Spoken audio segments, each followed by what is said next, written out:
Right now, as you look at this screen, something is happening in the world that you do not see, but which has already begun to tighten its cold fingers around your throat. The scariest thing about this situation is that you don't even realize you've already lost, even though the game hasn't really started yet. You think the red numbers in your portfolio are just a temporary setback, but allow me to tear this veil of hope from your eyes and show you the true picture, one that will make the knees of most of you buckle. Do you feel that sticky fear when you open your broker's app? That chill running down your spine when the index drops another 2%? You think it's the instinct of self-preservation screaming, "Run!" But in reality, it is the sound of a trap snapping shut, a trap set for you before you were even born. And the funniest part is that you stuck your foot in it yourself because you were taught that the market is a place where money is made. But no one told you the truth, that the market is, above all, a giant furnace where the hopes of idiots are burned to heat the homes of those who know the secret. I saw this fear in people's eyes in 1929, when the air on Wall Street smelled not of money, but of expensive tobacco and cheap despair, and I saw people who yesterday considered themselves masters of the universe standing on the ledges of skyscrapers today, looking down at the pavement which seemed like their only exit. But you know what's most interesting? At the moment they took that step into the void, they were committing not a tragic mistake, but a mathematical one, because they confused price with value. And right now, you are doing the same thing, only instead of a window, you are using the sell button, which in a financial sense is exactly the same suicide, only slower and more agonizing. I watch you, and it becomes funny to me, because you remind me of a flock of sheep convinced that wolves are their best friends, simply because the wolves put on Armani suits and started using smart words like correction and volatility. But let's be honest, when you see your savings melting away, you aren't thinking about volatility. You are thinking that your life is crumbling, that you have failed your family, that you are a loser. And it is at this exact moment, when your self-esteem hits rock bottom, that the main robbery occurs. But you aren't being robbed by who you think. You are convinced the market is at fault, the economy is at fault, the Federal Reserve is at fault. But the truth I want to hammer into your head is that the market is absolutely neutral. It doesn't give a damn about your dreams of a house by the sea. It doesn't give a damn about your children's education. It is simply a mechanism. And if you stick your hand into a running engine, you shouldn't blame the engineer who designed it. You should look in the mirror and ask yourself why you decided the laws of physics didn't apply to you. In 1929, when the crowd was panic selling stocks of America's best companies for pennies, I stood and watched this madness, and you know what I felt? I didn't feel fear. I felt greed. But not that stupid greed that makes you buy lottery tickets, but the cold, calculating greed of a surgeon who sees a patient bleeding out and knows that only he can save him, but there will be a price to pay. And in this case, the payment wasn't blood, but patience, which you do not have. You think a crash is the end of the world, but I will tell you something that will shift your consciousness. A crash is the only moment when the world becomes honest, when the husk of marketing peels off assets and only the naked truth remains. And it is precisely this truth that you cannot bear, because you are used to living in the sweet lie of perpetual growth. Imagine you are walking down the street and see a store on fire, People are running out screaming. Everything is in smoke, chaos, sirens, and you think, how terrible. But then you notice a man calmly walking into this burning store, taking a gold bar off the shelf, leaving $1 at the counter, and calmly walking out the back door while everyone else chokes in the smoke of their own panic. Would you say he is a madman? No, he just knows that the fire is a set piece, that in reality, there is no fire. There is only a smoke screen created to make you run out and abandon your assets. And while you cough and rub your eyes, he gathers the harvest that you yourself grew. Your problem is that you look at the chart and see a line going down, while I look at the same chart and see a spring that is coiling. And the harder it coils, the more powerful the blow will be that throws the accidental passengers overboard. You are currently standing at the very edge of the deck, gripping the railing with hands slippery from sweat, praying for the storm to end. But you don't understand that the storm isn't weather. The storm is a test, and you are failing it right now as you read these lines. I know what you're thinking. Easy for you to say, old man, you have billions, and I have a mortgage and debts. And therein lies your main mistake. You think money brings calmness, but it is exactly the opposite. Calmness brings money. And until you learn to look at the loss of half your capital with the same pulse rate as you look at the weather forecast, you will remain poor, even if you win the lottery. It seems to you that you are in control of the situation because you have an app on your phone, but this is an illusion of control, just like a child with a toy steering wheel in his father's car. You turn it, you honk, but the car is driven by completely different forces, and those forces have now decided it's time to shake off the excess ballast. And guess who the ballast is in this equation? You think 1929 is a story from textbooks, a black and white chronicle of the distant past? But look around. The same headlines, the same promises of eternal growth, the same gurus selling you courses on successful success, and the exact same crowd running in one direction, not realizing they are running straight into an abyss. But here is a twist that will make you freeze. You think I'm trying to scare you so that you sell and run away? No, I am doing this so that you freeze. Because in the world of predators, movement is death. Prey is noticed only when it starts to run. And right now, your hand is reaching for the button to take an action that seems like salvation to you, but is actually the signing of a death sentence. Do you feel your brain trying to find an excuse for your panic? It whispers to you, this time it's different. This time it really is the end. And this is the sweetest lie you can feed yourself. Because if it is the end, then you don't need to take responsibility. You are just a victim of circumstance. But if it isn't the end, if it is just another cycle, then you are an idiot selling at the bottom. And admitting you are an idiot is much more painful than admitting you are a victim. So you choose the role of the victim. You choose suffering over mathematics. You choose drama over income. I have watched empires crumble. I have seen billions turn to dust in hours. And every time the script was the same. The crowd acted on emotions, while the few acted on a plan. And the gap between them isn't luck. It isn't inside information.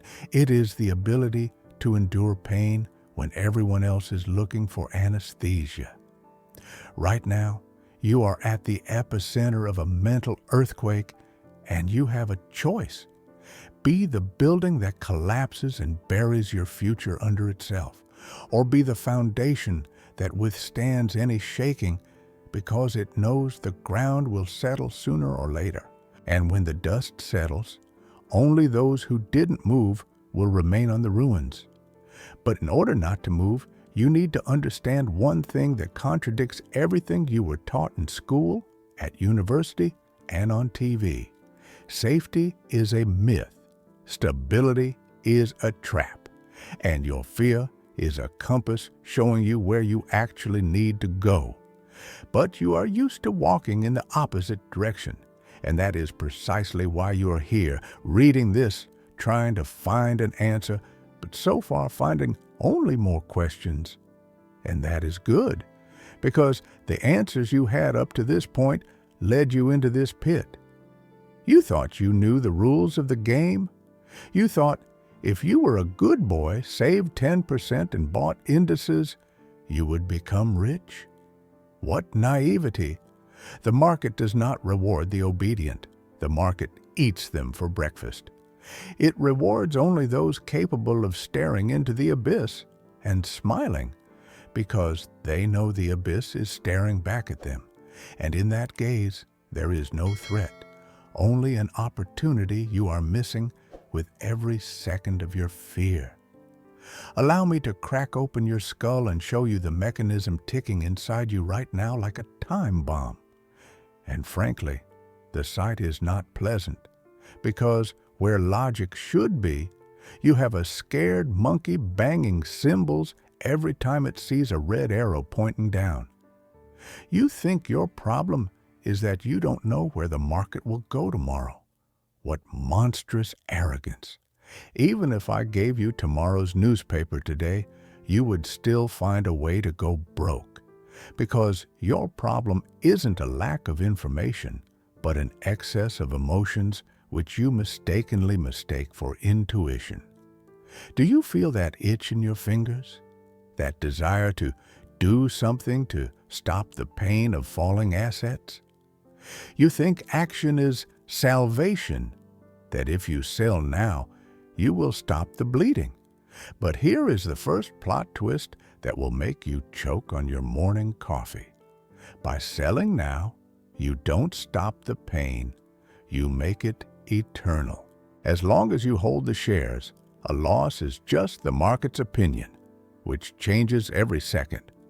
But the moment you click sell, you turn an opinion into a fact, and this fact is carved on your tombstone. You ask yourself, why am I suffering so much looking at these numbers? The answer lies not in economics, but in biology, which is playing a cruel joke on you. Your brain evolved not to trade derivatives, but to run away from saber-toothed tigers. To your limbic system, losing money and death from a predator's fangs are the same event. You feel physical pain when you lose $1,000. But, and here's where it gets interesting, the joy of gaining that same $1,000 is twice as weak as the pain of losing it. This biological defect, which scientists call loss aversion, turns you into a cripple trying to run a marathon on crutches. You think you're fighting Wall Street? No, you're fighting millions of years of evolution, and judging by your portfolio, evolution is currently winning by a landslide. But let's go deeper down the rabbit hole, because what I say next will make you question your own sanity. You think the market is fallen because everything is bad in the world? You turn on the news, and they tell you about wars, inflation, energy shortages, and you nod, thinking, well, of course, it's logical. I need to exit to cash. But you are missing a detail that changes absolutely everything. The market does not react to news. The market reacts to how the crowd perceives the news. And right now, the crowd is behaving like a herd of bison running toward a cliff, and you are running with them, thinking it's safer in the middle of the herd. But here is the million-dollar question. If everyone is selling, then who the hell is buying? Have you ever thought about that person on the other side of the trade? Do you think he is an idiot who doesn't read newspapers? Or maybe, and this thought should give you goosebumps, he knows something you don't? Imagine you come to a car dealership and see that your favorite Mercedes, which cost 100,000 yesterday, costs 50 today because the factory has issues with rubber supplies. What will you do? Will you run away in terror, screaming that the car is broken? Or will you pull out your checkbook with the smile of a maniac? You'll buy 2 cars. But why, when it comes to stocks, shares in real businesses, do you behave like a mental asylum patient throwing things out the window as soon as discounts are announced? You think stocks are just pieces of paper, tickers, numbers, but this is your main self-deception. A stock is a right to a share of profits, and when the price falls, but the business remains the same, the yield grows. This is third-grade math, but you cannot solve this problem because your eyes are filled with tears of fear. And here we come to the moment that will overturn your perception of reality. You think your enemy is the crisis? No. Your enemy is your sense of comfort. You sell at the bottom not because it is profitable, but because it brings instant relief. You get rid of uncertainty, and your brain rewards you with a dose of dopamine. Phew, I got out. Now it doesn't hurt. But this is the relief of a junkie who took a dose to stop the withdrawal symptoms, and the price of this relief is your future wealth.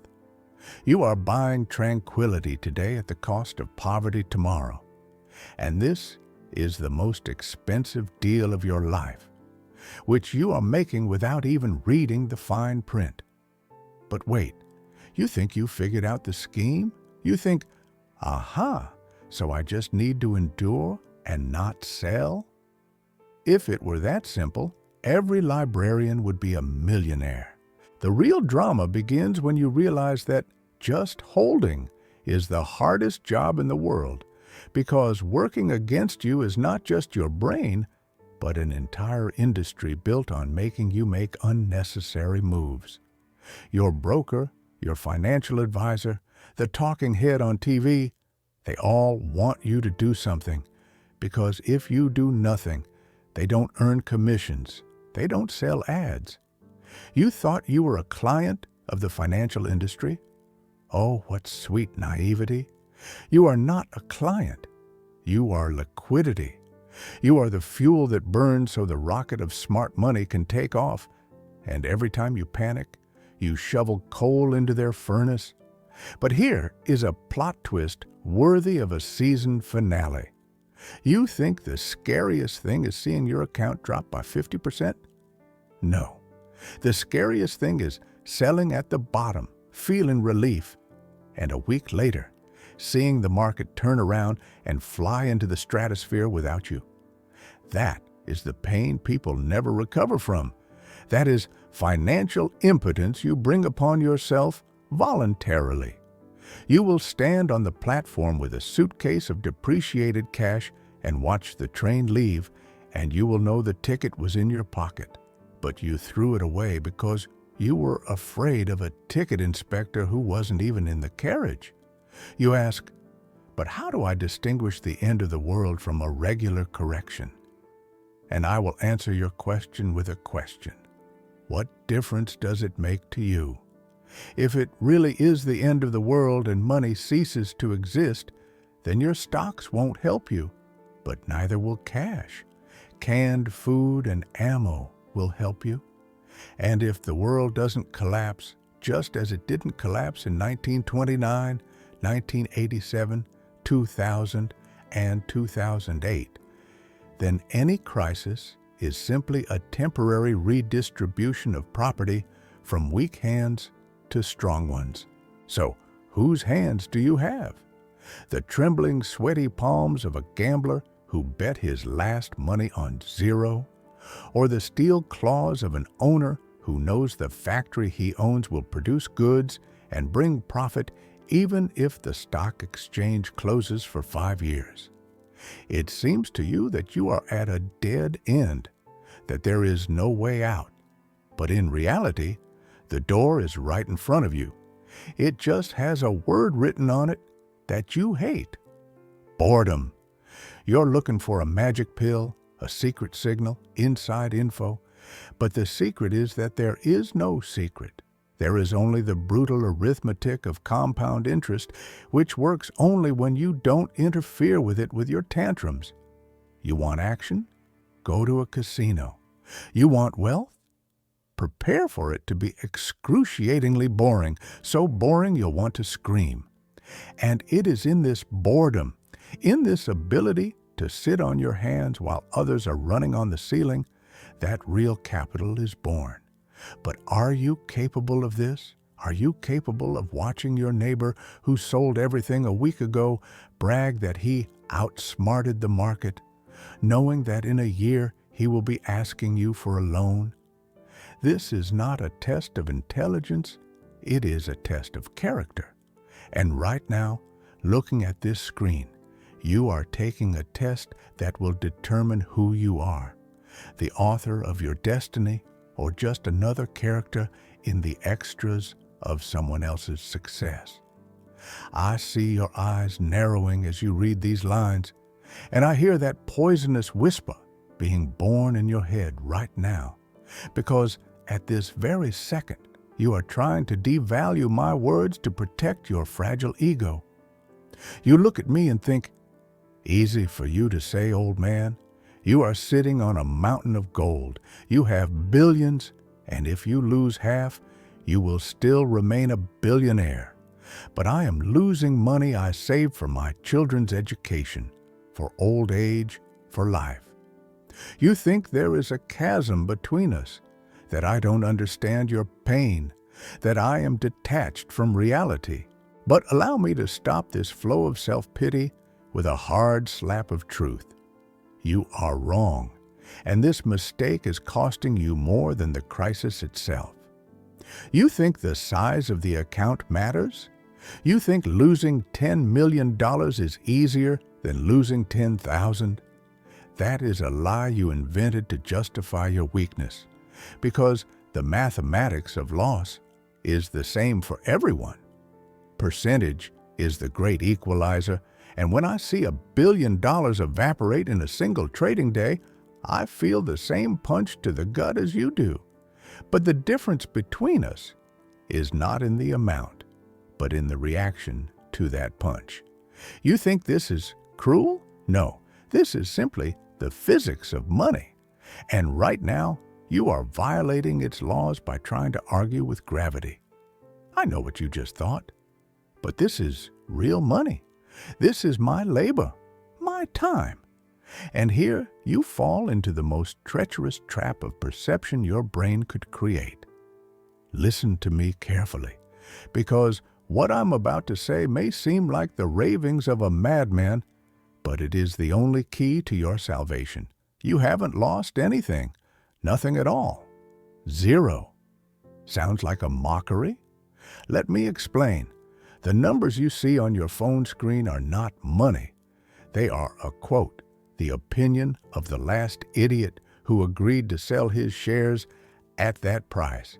And why, for the love of God, do you allow the opinion of some frightened loser to determine the value of your fortune? Until you press the sell button, your loss is a hallucination, a phantom, a mirage in the desert that will disappear as soon as the wind changes. But you, in your blindness, are trying to drink sand, mistaking it for water. You think your problem is that you aren't smart enough to predict the bottom. You read analytics, watch charts, look for patterns. But here is a shocking twist. Your intelligence is your main enemy. You are too smart, and that is exactly why you are poor. Sounds paradoxical? Remember Isaac Newton, one of the smartest people in human history, a man who discovered the laws of planetary motion, but who lost his entire fortune in the South Sea Company bubble. And do you know what he said after that? I can calculate the motion of heavenly bodies, but not the madness of people. If Newton couldn't outplay the market with his IQ, What do you hope for? The market doesn't pay you for the complexity of your thinking. The market penalizes you for it, because a smart person is capable of coming up with 1,000 reasons why things will be bad. A smart person can model 10 apocalypse scenarios, and this excess of imagination paralyzes his will. It seems to you that investing is a game of the mind, a chess match of grandmasters? What nonsense! Investing is not chess. It is boxing, where the winner is not the one who knows more moves, but the one who can take a punch and not fall. Your stomach is more important than your brain. You can have an IQ of 180, but if you have a weak stomach, if the sight of red in the terminal makes you nauseous, you are doomed. You will transfer your money to those with an IQ of 100 but whose nerves are made of titanium cables. You think I'm exaggerating? Look at history. The greatest fortunes were made not by those who knew the future, but by those who could endure the present when it was unbearable. But here is the moment the plot does a somersault. You are convinced that the pain you are feeling is an alarm signal, that your intuition is screaming, "Save yourself." But what if I tell you that this pain is not a signal of danger, but a signal of growth? Imagine you're in the gym, lifting a heavy weight, your muscles are burning, you're in pain, you want to drop the barbell. If you drop it, the pain will go away instantly, you will feel relief, but your muscles won't grow. The market is the same gym, only instead of dumbbells, there is volatility. And right now you are under the heaviest weight of your life. You are shaking, you are sweating, you want to throw off this load, sell everything to hell, and go into safe cash. And if you do that, the pain will vanish. You will feel better today.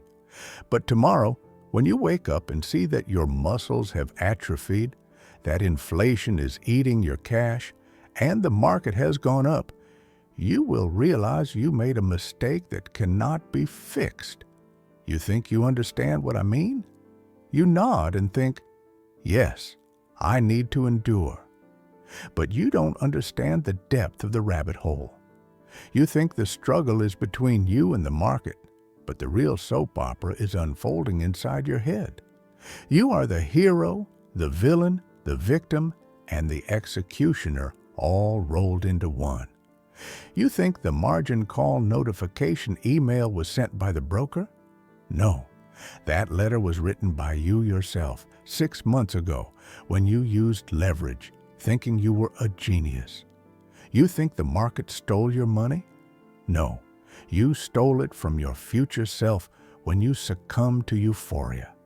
And now, as you stand in front of the mirror, you don't see an investor. You see a frightened child who broke a vase and is trying to hide the shards before the parents come home. But there are no parents. There is only you and ruthless arithmetic. Arithmetic is cruel, and it does not forgive emotions. If your portfolio falls by 50%, you need to earn 100% just to get back to zero. Do you understand this? 100% profit. That is a titanic labor. And if you sell now, you solidify this pit, you pour concrete over it, and you will never, do you hear me, never climb out of it using safe instruments. You doom yourself to decades of financial slavery trying to recover what you gave away in a minute of weakness. You think this is unfair? The market doesn't know the word fairness. It only knows the word price. And the price of wealth is not money. The price of wealth is the ability to suffer without losing your mind. You look at me and wait for comfort. Wait for me to say, everything will be fine, don't worry. I am not a priest, and this is not a confession. I will not give you comfort. I will give you a choice that will take your breath away.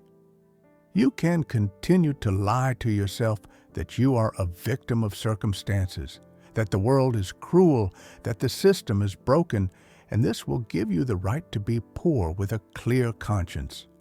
Or you can admit the terrible truth. No one is coming to save you. Not the government, not the banks, not me. You are alone in a boat in the middle of the ocean, and a storm is starting. You can drop the oars and pray, or you can tie yourself to the mast and look the storm in the eye, knowing that if you survive, you will become a king. But are you ready for the final twist? You think the goal of investing is to earn money to become happy? What stupidity! Money doesn't make you happy, it makes you free. But freedom is responsibility, and responsibility is a burden. Most people, and you might be one of them, don't actually want freedom. They want safety, they want a shepherd, and the market right now is separating the sheep from the free people. The sheep bleat and run to the slaughter.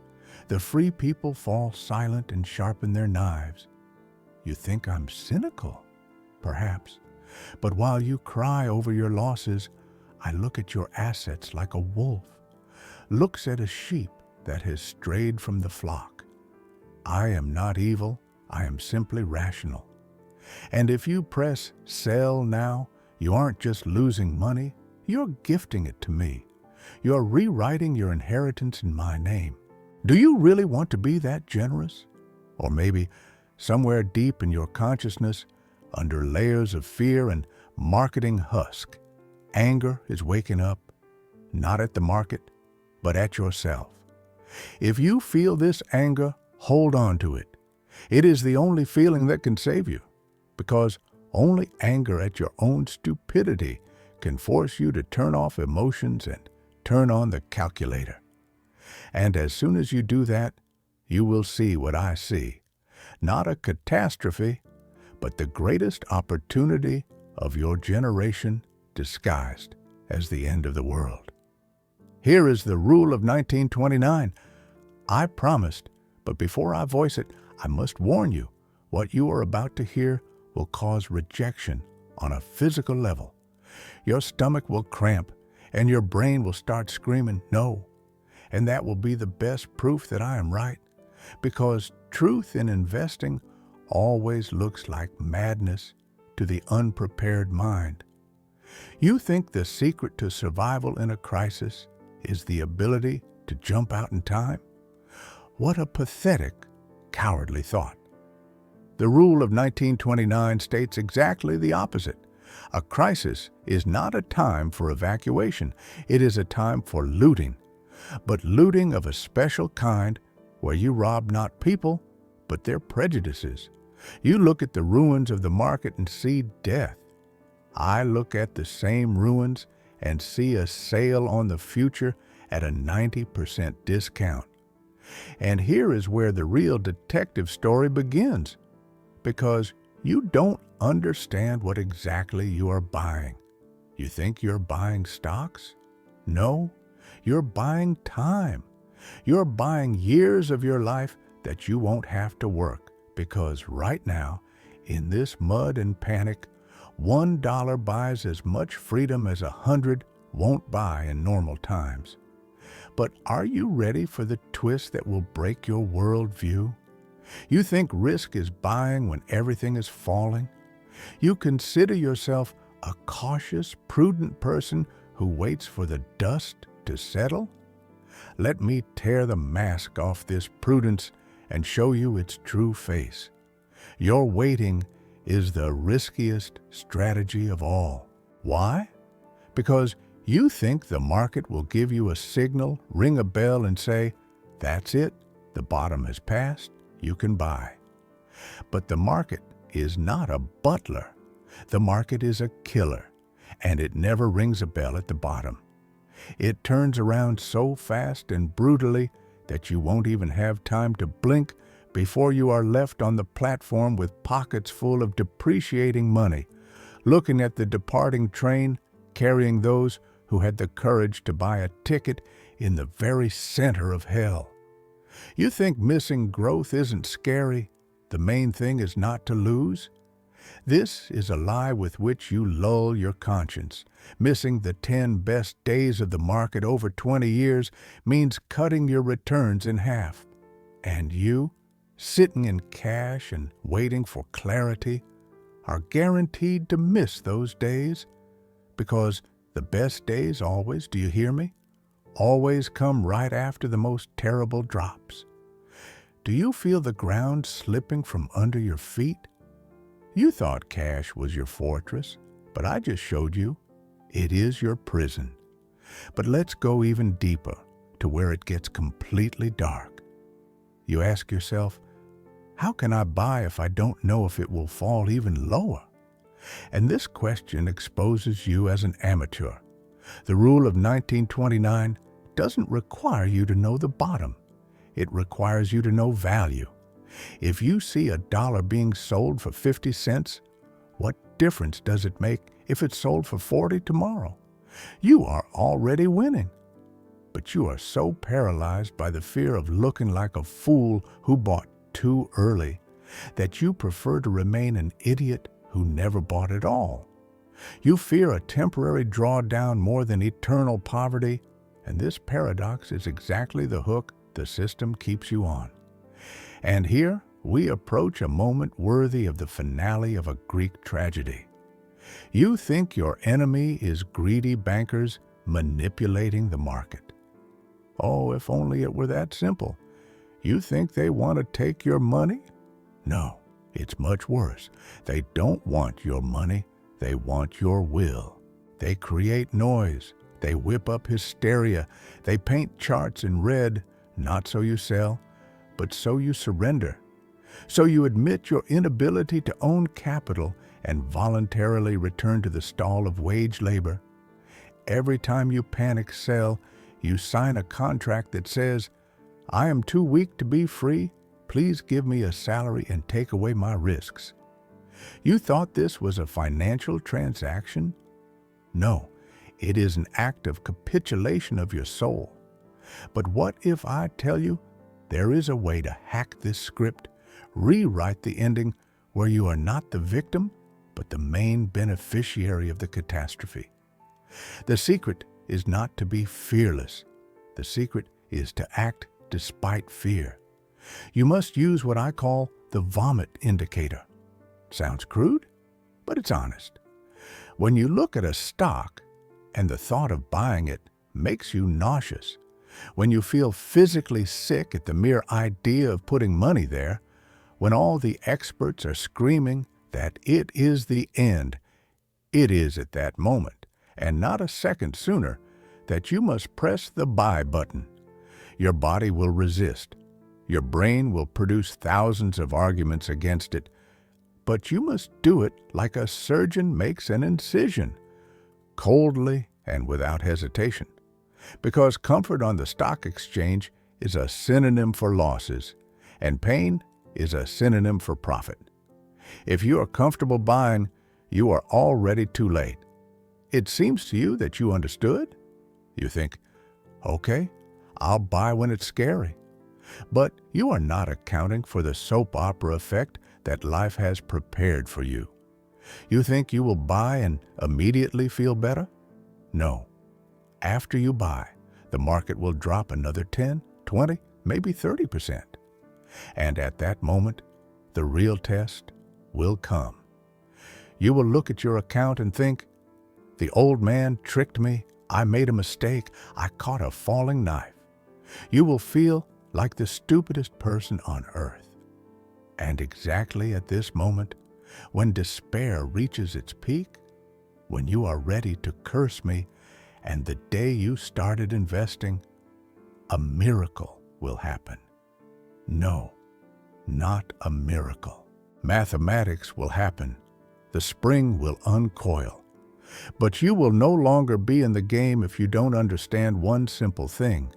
You aren't catching a knife. You are planting a tree. And the fact that the seedling got covered in snow the next day doesn't mean it died. It means winter has come, and after winter, inevitably, spring always follows. You ask, but what if spring doesn't come? What if this time everything really collapses forever? I was waiting for this question. This is the last bastion of your fear. If the system collapses completely, if money turns to dust and corporations vanish, then your bank account will vanish too. Your paper money will become kindling for a fire. In a total apocalypse scenario, it doesn't matter whether you sat in stocks or cash. All that matters is if you have a bunker and food supplies. But if you aren't preparing for life in a cave, if you are betting that humanity will continue to exist, then you have no other choice but to bet on optimism. Pessimism may sound intellectual, but only optimism makes money. Are you confused? Do you feel your brain boiling, trying to combine the incompatible, fear of loss and necessity of risk, desire for safety and inevitability of pain? That is good. This state of cognitive dissonance is the only state in which growth is possible. You are now like metal in a forge. You are being beaten by the hammer of circumstances, burned by the fire of fear, and you can either break and crumble into slag or harden and become steel. The choice is yours, but remember, the clock is ticking. Every minute you doubt someone else, someone more cynical, tougher, angrier than you, is taking your share of the future. He isn't smarter than you, he just stopped feeling sorry for himself. You look at the screen and see numbers. He looks at the screen and sees your weakness converted into his strength. I see resistance waking up in you. You want to say, I am not like that, I won't give up mine. But words are worthless. The market believes only actions. Right now, before you lies an open door to the vault, but to enter it, you must walk through fire. Most will burn. Most will turn back. But you are still here. You are still listening to me. And that means there is a spark in you that others don't have. The question is merely whether you will fan it into a flame of action or let fear extinguish it forever. You thought this was a lecture on economics? No. This is a test for the presence of a spine. And the result of this test you will see not in a grade book, but in your bank account in 10 years. And believe me, this result will be either your greatest triumph or your eternal shame. And there is no third option, because in the game of survival, there are no draws. We have reached the line where words end and the brutal reality of your bank account begins. And right now, you feel a strange mix of relief and horror, because I took off your rose-colored glasses. But what you saw instead of the familiar world turned out to be a battlefield strewn with the corpses of other people's hopes. You think that now that you know the rule of 1929, you are armed and dangerous? What touching presumption, since knowledge is not power. Knowledge is merely potential, and it becomes power only when you pass it through the meat grinder of action. And this is exactly where most of you will stumble on flat ground. You nod your head, agreeing with my logic.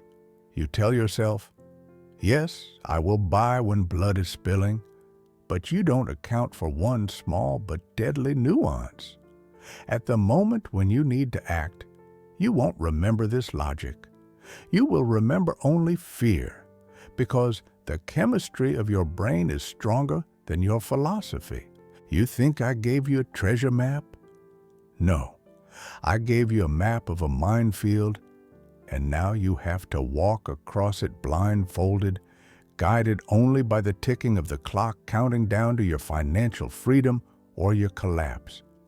But here is the final twist that will make you rethink everything you've heard in the last few minutes. You think the goal of this game is to beat the market? You think you are competing with hedge funds, algorithms, insiders? This is the greatest lie sold to you to make you feel significant. The market doesn't give a damn about you. It doesn't even know you exist.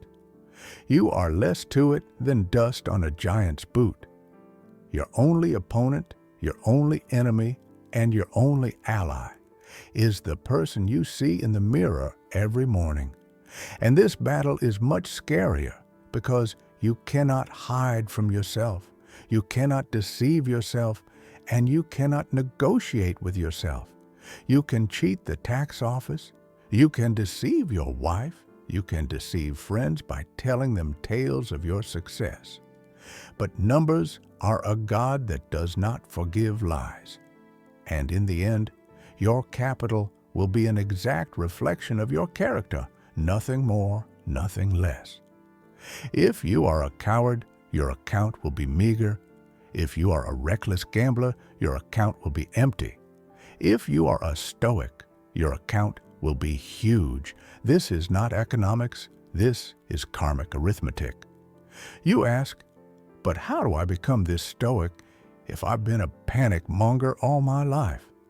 And here I will reveal a secret worth billions, but one no one wants to hear because it is too boring, too simple, and too painful. You don't become a stoic by reading a book or listening to an old cynic like me. You become a stoic when you die. Not physically, of course, but mentally. You must kill inside yourself that little frightened consumer who wants everything at once, who measures success by likes and the crowd's approval. You must become an outcast. Do you understand what that means? When you start acting correctly, when you start buying at the bottom, your friends will twirl their fingers at their temples. Your family will look at you with pity. Society will scream that you are a madman. Are you ready for this loneliness? Are you ready to be the only sober one at a party of drunken idiots? Because that is exactly the price of wealth. Not money, not risk, but social isolation. Wealth is a lonely peak. And if you're looking for company, go to the valley. It's warm there. There are many people, and everyone there is poor. It seems to you that I'm painting it too dark. You think, well, maybe I'll get lucky and slip between the raindrops. There it is, hope, the drug of the poor. You hope for luck because you have no strategy. But the market is not a casino where everyone has equal chances. The market is a jungle where the survivor is not the one who got lucky, but the one who is better adapted. And your adaptation lies in the ability to do what is unnatural. It is natural to run from danger. You must run toward it. It is natural to seek comfort. You must seek discomfort. You must rewire your brain, turn it from a tool of survival into a tool of prosperity. And it hurts. It requires violence against yourself, but it is the only form of violence that is justified. You think it's over? That you understood the essence. But here is the final nail in the coffin of your illusions. You will never win this game. There is no finish line, no moment when you say, I won. There is only the process, an endless, monotonous process of making decisions under conditions of uncertainty. And if you are looking for adrenaline in investments, you have already lost, because real investments are as boring as watching paint dry. If you are having fun, it means you are losing money. If you are bored, it means you're on the right path. Are you ready for a life full of boredom and wealth? Or will you choose a life full of drama and debt? Most will choose drama, because boredom requires an inner void that needs to be filled with something, and most have nothing inside but noise. I look at you and see doubt. You think, is it worth it? Is it worth sacrificing nerves for numbers? And that is the right question. But you are asking the wrong person. Ask yourself in 20 years, when you are standing in line for a state pension, cursing the government and inflation. Ask yourself then if it was worth enduring a couple of years of fear to not stand in that line.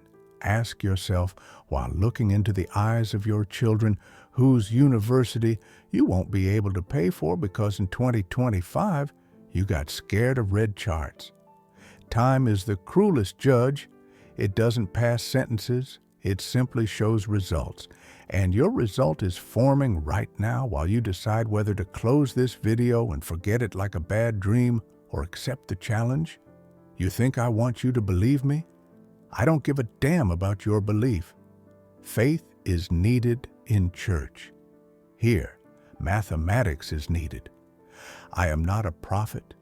I am just a calculator with eyes. And this calculator tells me that 99% of you will do nothing. You will listen, nod, feel a pleasant excitement from touching secret knowledge, and return to your habits. You will continue buying at the highs and selling at the lows. You will continue feeding the system, and I am grateful to you for that, because it is your stupidity that pays my dividends. But there is 1%, that statistical anomaly, that glitch for whom I am ranting here.